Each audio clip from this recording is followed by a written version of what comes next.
நீங்கள் பார்த்துக் கொண்டிருப்பது உங்கள் விஜய். சாரிடா கார்த்தி, என்னால தானே இந்த பிரச்சனை. நான் இங்க வந்ததுக்கு அப்புறம் தான் உங்க ஃப்ரெண்ட்ஸ்குள்ள பிரச்சனை வந்ததுல. நான் மும்பையிலேயே இருந்திருந்தா நீ சந்தோஷமா இருந்திருப்பல்ல.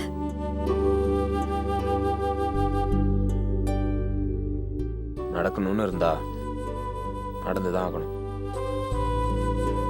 இல்லடா, நான் நல்லது நடக்கணும்னு எதனா பண்ணா கூட அது கெட்டதுல தான் போய் முடியுது. நான் மறுபடியும் மும்பைக்கே போயிடுறேன்டா. நீ ஃப்ரெண்ட்ஸ் கூட சந்தோஷமா இருடா. விடுஜோ, ஃபீல் பண்ணாத. அவன் பேசிட்டு போனது எல்லாமே நியாயம்னு சொல்ல முடியாது. ஜெயிச்சவனை விட தோத்தவனுக்கு தான் வலி அதிகம். உன்னோட வலி எனக்கு புரியுது. ஏதோ அவசரத்தில் இப்படி முட்டாள்தனமா பண்ணிட்ட. உன் வெறுப்பை தப்பா காமிச்சிட்ட. அதை என்னால் புரிஞ்சுக்க முடியுது. நீ என்னதான் சொன்னாலும் நான் பண்ணது ரொம்ப தப்புடா. தோத்துட்ட, தப்பு பண்ணிட்ட. அது மட்டும் இல்லாம தப்பு பண்ணி மாட்டிக்கிட்ட. இப்போ வருத்தப்படுற. இது எல்லாரும் பண்ற ஒரு அவசரமான விஷயம்தான். ஆனா அதுக்காக நான் உன்னை விட்டு கொடுக்க முடியாது ஜோ.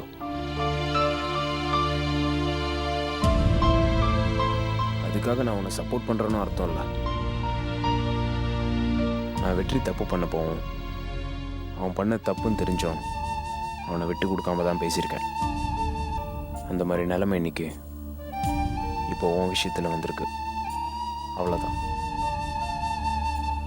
என்னைக்கும் எந்த சந்தர்ப்பத்திலையும் உன்னை யாருக்காக விட்டு தர மாட்டேன் ஜோ. போலீஸ்ல மாட்டினா ரொம்ப அசிங்கமாயிடும்ல. என்ன பண்றது, பிரச்சனைன்னு வந்தாச்சு. எப்படியும் ஃபேஸ் பண்ணி தானே ஆகணும். அப்பா அம்மாக்கு தெரிஞ்சு அவங்க ரொம்ப கஷ்டப்படுவாங்கடா. இப்போ அழறதுனால எதுவும் ஆக போறதில்ல. போலீஸ் வரட்டும், வந்தா என்ன பண்றாங்கன்னு பார்ப்போம். நீ அதை நினைச்சு அழுதுட்டு இருக்காத. நீ ரிலாக்ஸ் பண்ணு.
என்ன போலீஸ் ஒன்றும் பயந்துட்டியா?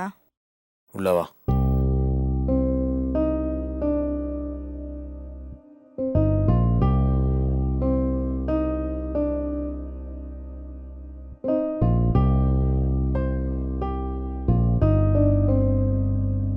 வெற்றி அவ்வளோ மோசமானவெல்லாம் இல்லைடா. உன்கிட்ட கோவத்தில் சொன்னானே தவிர அவன் கம்ப்ளைண்ட்லாம் பண்ணல. கார்த்திக், உன்கிட்ட இருக்கிற ஸ்பெஷல் என்னன்னு தெரியுமா? யார் தப்பு பண்ணாலும் பயப்படாம அது தப்புன்னு சுட்டி காமிப்பேன். ஆனா இப்போ ஜோதிகா பண்ண தப்புன்னு தெரிஞ்சும் எப்படிடா அமைதியா இருக்க? அவ பண்ண தப்பு தான். அதுக்காக நான் அவளை விட்டு கொடுக்க முடியாது. அவளுக்கு இருக்கிறது நான் மட்டும்தான். என்ன விட்டு கொடுக்க முடியாது விட்டு கொடுக்க முடியாதுன்னு சொன்னதே சொல்லிட்டு இருக்க? நான் என்ன உன் தங்கச்சி கிட்ட பழகாத பேசாதன்னு சொன்ன மாதிரி அவ பண்ண தப்புன்னு முதல்ல அவளுக்கு புரியவே. நீ அவ தப்பு பண்றப்போ சப்போர்ட் பண்ணா அப்புறம் அவ பண்ற தப்புன்னு யார் எடுத்து சொல்றது? வெற்றி உன்னை ஃப்ரெண்டா பாக்குறான்றதுக்கு இந்த ஒரு விஷயம் போதும். அவன் உன்னை ஒரு எதிரியா நினைச்சிருந்தா இந்நேரத்துக்கு உன்னையும் தங்கச்சியும் கம்பி எண்ணெய் வச்சிருக்கலாம். ஆனா அவன் அப்படி பண்ணல. இதுலேருந்தே தெரியல அவன் ஃப்ரெண்ட்ஷிப்க்கு எவ்வளோ முக்கியத்துவம் தரான்னு. ஜோதிகா அவசரப்படுறதையும் பசங்க மேலே தேவையில்லாமல் கோவப்படுறதையும் மதனும் என்பவும் தப்பாக யூஸ் பண்ணிக்கிறாங்க. அவளுக்கு முதல்ல அதை புரியவே. எனக்கு யாரோட அட்வைஸும் தேவையில்ல.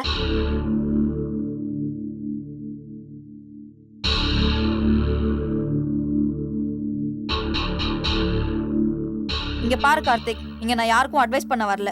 இப்போ என்ன நடந்துட்டு இருக்குன்றத புரிய வைக்க தான் வந்தேன். வெற்றி ஒரு நல்ல ஃப்ரெண்டுன்றத அவன் நிரூபிச்சிட்டான். நீ அவனுக்கு ஒரு நல்ல ஃப்ரெண்டா இருந்தா அவன்கிட்ட போய் உன் கோவத்தையும் ஈகோவையும் விட்டுட்டு சாரி சொல்லு.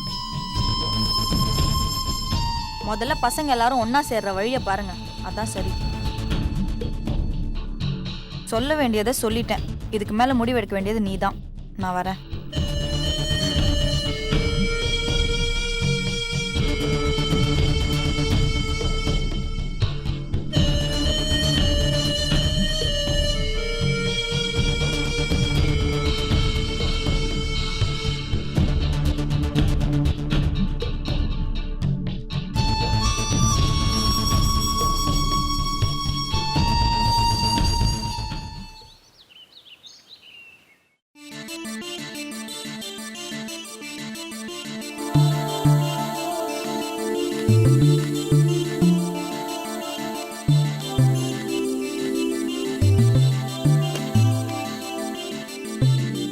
சரவணா ப்ளீஸ்.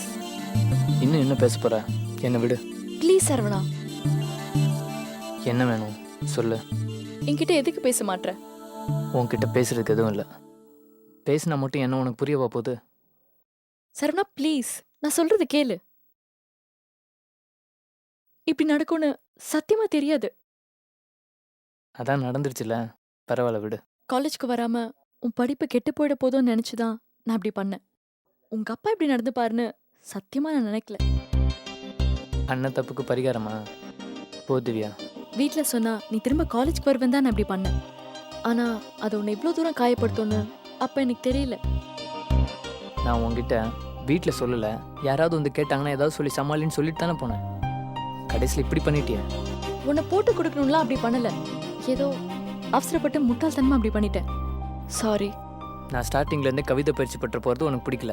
நீ சொல்லியும் பார்த்த, நான் கேட்கலன்னொன்னே வீட்டில் சொல்லிட்டேன். விடு. மறுபடியும் அப்படியே சொல்றியே, எனக்கு புரிஞ்சுக்கோ. மறுபடியும் அதே சொல்லுவாங்கன்னா நீ அதை தானே செஞ்ச, வேற என்ன சொல்லுவாங்க? நீயா செமினாருக்கு போகணும்னு முடிவெடுத்திருந்தா நான் எதுவும் சொல்லியிருக்க மாட்டேன். கவிதா ஃபோர்ஸ் பண்ணி போகணும்னு சொன்னதால்தான் எனக்கு பிடிக்கல. உனக்கு எதுவும் பிடிக்காது, நீ சொல்றது எல்லாத்தையும் நான் செய்யணும். அப்படி செய்யலைன்னா நீ என்ன வேணா பண்ணுவ, அப்படித்தானே? என் வாழ்க்கையில் எப்படா இது மாதிரி ஒரு சந்தர்ப்பம் வரும்னு ஏங்கிட்டு இருந்தேன். அது கிடைச்சும் கிடைக்காம பண்ணிட்டிய. என் ஆசை கனவு எல்லாத்தையும் மனசில் போட்டு புதைச்சி வச்சிருந்தேன். அது எல்லாத்தையும் கவிதா தான் வெளியில் கொண்டு வந்தாங்க. உலகம்னா என்னன்னு புரிய வச்சாங்க. நான் 20 வயசு வரைக்கும் தெரிஞ்சுக்காத அந்த உலகத்தை 2-3 மாசத்துலேயே தெரிய வச்சாங்க. அதுக்காக தானே நீ அவங்க மேலே கோவப்படுற? இல்ல சரவணா. நான் என்ன மிஸ்ஸினா நீ சொல்கிற எல்லாத்தையும் கேட்டு செய்கிறதுக்கு? எனக்குன்னு ஆசை இருக்காது, எனக்குன்னு கனவு இருக்காது. அதையே நீ புரிஞ்சுக்க மாட்டேங்கிற. எங்கள் அப்பா தான் பழைய காலத்தால் படித்தா தான் முன்னேற முடியும், கை நிறையா சம்பாதிக்க முடியும், சந்தோஷமாக வாழ முடியும்னு ஆசைப்படுறாரு. நீயும் அப்படி நினைப்ப? ஏன் இன்ஜினியரிங் படித்தா தான் வாழ முடியுமா? எனக்கு ஒன்று மட்டும் நல்லா புரிஞ்சிருச்சு. நீயும் சரி, எங்கள் வீட்டில் இருக்கவங்களும் சரி, என்னை இது வரைக்கும் புரிஞ்சுக்கிட்டதே இல்லை. இல்ல சரவணா, நான் வேணும்னு பண்ணல. சாதிக்கணும்னு நினச்சா எதுவுமே தடையில்லைன்னு என்னை புது மனுஷனை மாற்ற பார்த்தாங்க. ஆனால் நீ எதுக்குமே உதவாத சரவணனை தான் பார்க்கணுன்னு ஆசைப்பட்டேன். உன் மேலே எனக்கு எப்போயுமே ஒரு தனி மரியாதை இருந்தது. ஆனால் அந்த இடத்த நீ இழந்துட்ட. நீயும் சராசரியான ஆள் தான் நிரூபிச்சிட்ட. 15 நாள் காலேஜ் வரலன்னா என்ன ஆகிடும்? லைஃபே இல்லாமையா போயிடும்? இல்லையே. நான் லீவ் போட்டேன்னா ஊர் சுத்தவா போனேன்? என்னோட ரொம்ப நாள் ஆசை கனவு அதுக்காக தானே போனேன். ஏன் திவ்யா இப்படி பண்ண? இப்படி பண்ணதுக்கு என்ன சாகடிச்சிருக்கலாம். இந்த வார்த்தை உன்னை எவ்வளோ தூரம் கஷ்டப்பட்டுருக்குன்னு எனக்கு தெரியும். ஆனால் நான் இழந்தது எவ்வளோ பெரிய விஷயம்னு உனக்கு புரியல. அதை புரிய வைக்கிறதுக்காக தான் நான் இப்படி பேசினேன். தயவு செஞ்சு என்னை மன்னிச்சிடு திவ்யா. மன்னிப்பு கேட்க வேண்டியது நீ இல்ல, நான் தான். என்னை மன்னிச்சிரு. இல்லை, இதுக்கு மேலே நான் ஏதாவது செய்வேன், அது உனக்கு பிடிக்காது. எதுக்கு தேவையில்லாத கஷ்டம்? நான் யாரையும் கஷ்டப்படுத்த விரும்பல. என்னை விட்டுடு. ரொம்ப நெருங்கி இருந்தால் பிரச்சனை தான் அதிகமாகும். நான் விலகி இருக்கிறது தான் நல்லது. அவசரப்பட்டு தப்பு பண்ணிட்டேன். நீ நல்லா இருக்கணும், உன் லைஃப் நல்லா இருக்கணும் தான் நான் அப்படி செஞ்சேன். திவ்யா, என்னை மன்னிச்சிடு. இப்போ கூட நான் கோபத்தை கண்ட்ரோல் பண்ணி தான் பேசிகிட்டு இருக்கேன். எனக்கு பயமாக இருக்குது. நான் ஏதாவது கோபத்தில் பேசிடுவேணுன்ட்டு. தயவு செஞ்சு என்னை விட்டுடு.